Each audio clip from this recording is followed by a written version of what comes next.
इस समय हम सफदरजंग हॉस्पिटल के मॉर्चुरी में हैं और हम आपको एक बहुत ही दुखद डेवलपमेंट बताने वाले हैं।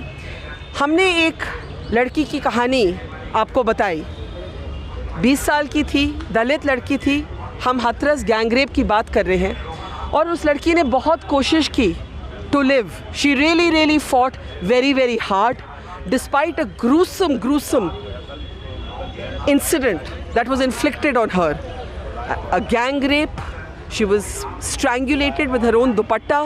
Her tongue was cut off. She was found in a pool of blood.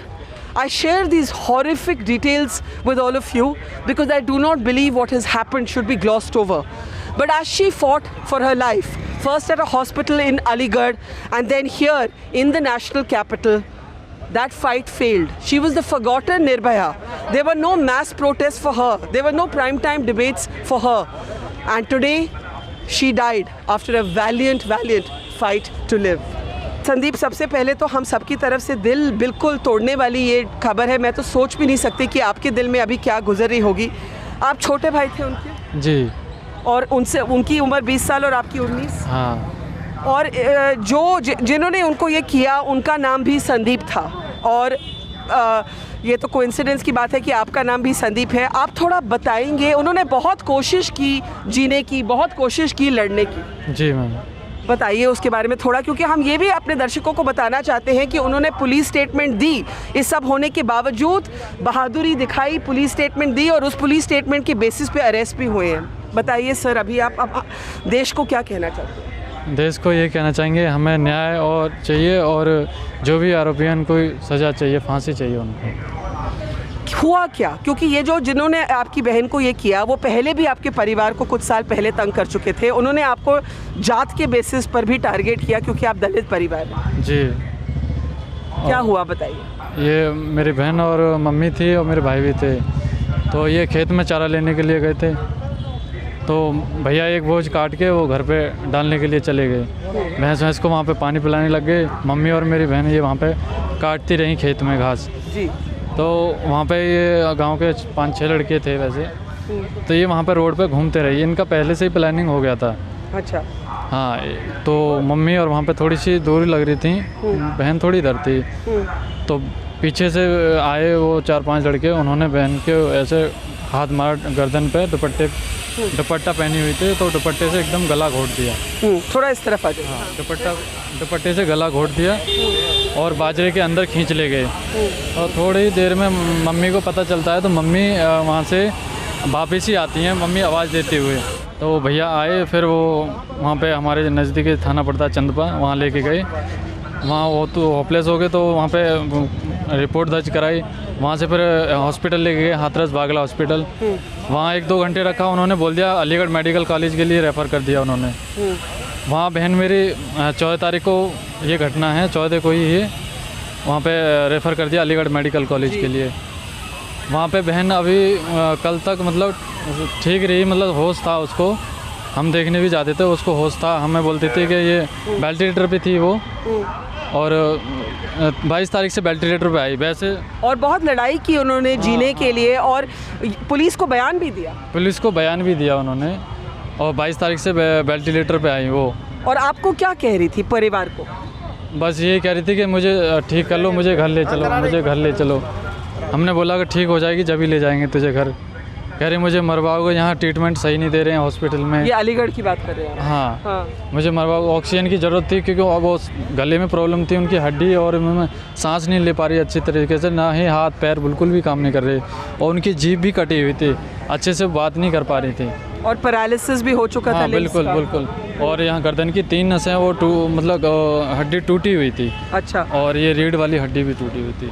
तो हम अपने व्यूअर्स को बताना चाहते हैं कि आप ये सोचें 2 मिनट कि एक लड़की, 20 साल की लड़की, जिसकी ज़बान काटी हुई थी, जिसको ये दुपट्टा एक चुन्नी को लेकर गला घोटने की कोशिश की, और उसके बाद उनका पैरालिसिस हो गया, और वो बार बार आपको क्या कहती थी? लड़ तो वो बहुत रही थी बहादुरी के साथ। ये बोली थी मेरे को घर ले चलो, यहाँ पे कोई ट्रीटमेंट नहीं दे रहा है अच्छे से, यहाँ इलाज नहीं कर रहे हैं, मुझे घर ले चलो। और यहाँ आते कल उसकी कंडीशन एकदम ख़राब हो गई, डिटीरियोरेट हो गई। जी बिल्कुल। और एक दिन भी नहीं जी पाई वहाँ पे 14 तारीख से, और कल तक मतलब होश में थी। और फिर आपके माँ बाप क्या करते हैं? माँ बाप तो यही कहते हैं कि इन लोगों को सज़ा मिलनी चाहिए, इन लोगों को। और काम क्या करते हैं? आप क्या काम करते हैं? मैं प्राइवेट जॉब करता हूँ डॉक्टर लाल पैथ लैब में, अच्छा गाज़ियाबाद। अच्छा, तो आप भी कोविड के टाइम में एक तरह से फ्रंटलाइन ही काम कर रहे हैं? जी जी जी जी। और फादर क्या करते हैं? पापा कुछ नहीं करते। पापा मजदूरी? मजदूरी, हाँ मजदूरी करते हैं। वो भैंस वैंस हैं, वो उनका दूध वूध वही।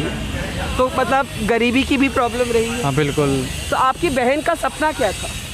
बहन का सपना यही था कि मतलब मेरे जो भी हैं भैया और मेरे वो हैं वो ठीक ठाक रहे हैं एकदम।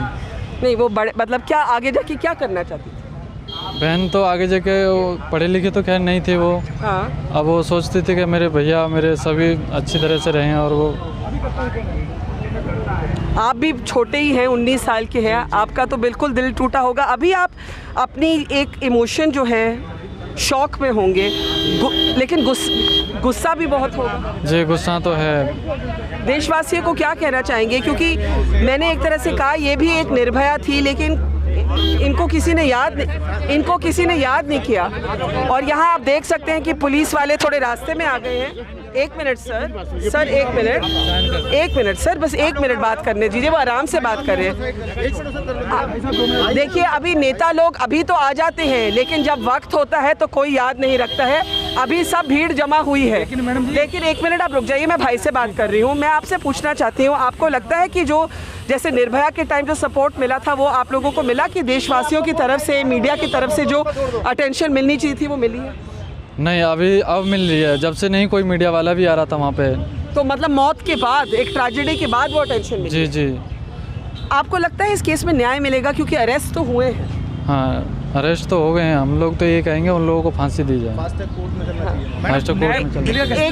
सर, आप परिवार को अभी बोलने दीजिए। पहले परिवार की आवाज़ सुनना ज़्यादा ज़रूरी है, ना कि नेताओं की। सर, मैं आपको दिल से आप लोगों को अपने बहन के बारे में कुछ बताना चाहें, क्योंकि हम जानना चाहते हैं उनका मतलब थोड़ा कि वो एक फॉरगॉटन हेडलाइन ना रह जाए। आप क्या बोलना चाहेंगे अभी मतलब अपनी बहन की याददाश्त में?